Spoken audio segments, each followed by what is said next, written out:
বহু সমালোচনার জবাব সাকিব আল হাসানের 50। তিনি যে এখনও ফুরিয়ে যাননি তারই প্রমাণ রেখেছেন ব্যাট হাতে। 20 মাস আর 20 ইনিংস পর এই হাফ সেঞ্চুরিটি শুধু দলকে জেতাতেই ভূমিকা রাখেনি, আন্তর্জাতিক ক্রিকেটে শততম হাফ সেঞ্চুরির মাইল ফলকেও পৌঁছান নাম্বার 75। সেন্ট ভিনসেন্ট থেকে রেজওয়ানুজ্জামানের আরও একটি রিপোর্ট। তার জীবনে শেষ বলে কিছু নেই, তিনি সাকিব আল হাসান।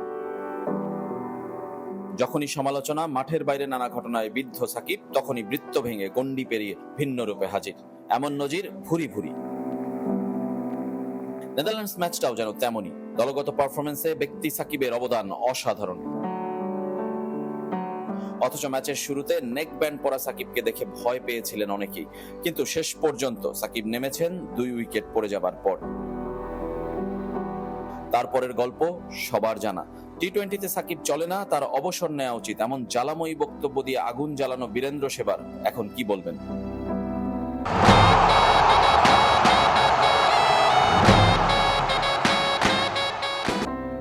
অসাধারণ কাভার ড্রাইভে শুরু করেছেন ইনিংস। বেশ কবার ব্যাটের কোনায় লাগলেও ভাগ্যের সহায়তায় প্রমাণ মিলেছে দিনটা তার।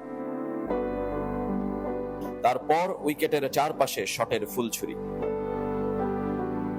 ঠিক 20 মাস আর 20 ম্যাচ পর পেলেন টি-20-র 50। 2022-এর 13 অক্টোবর শেষটা করেছিলেন নিউজিল্যান্ডের বিপক্ষে, এবারও আরেক 13 অক্টোবর ক্রাইস্টচার্চ থেকে আর্নেস্ট ফেল। মাঝে কেটে গেছে 610 দিন, সব ফরম্যাট মিলে 7 মাসেরও বেশি সময় পর। আর এই 50টা শততম, ওয়ানডে, টেস্ট আর টি-20 মিলে। সেঞ্চুরি সংখ্যা বাদ দিলে বাংলাদেশিদের মধ্যে সবচেয়ে বেশি 50 ইনিংস। ক্যারিয়ারের 13তম টি-20 50-তে যেতে তার লেগেছে 38 বল, সপ্তম দেশের বিপক্ষে যে 50।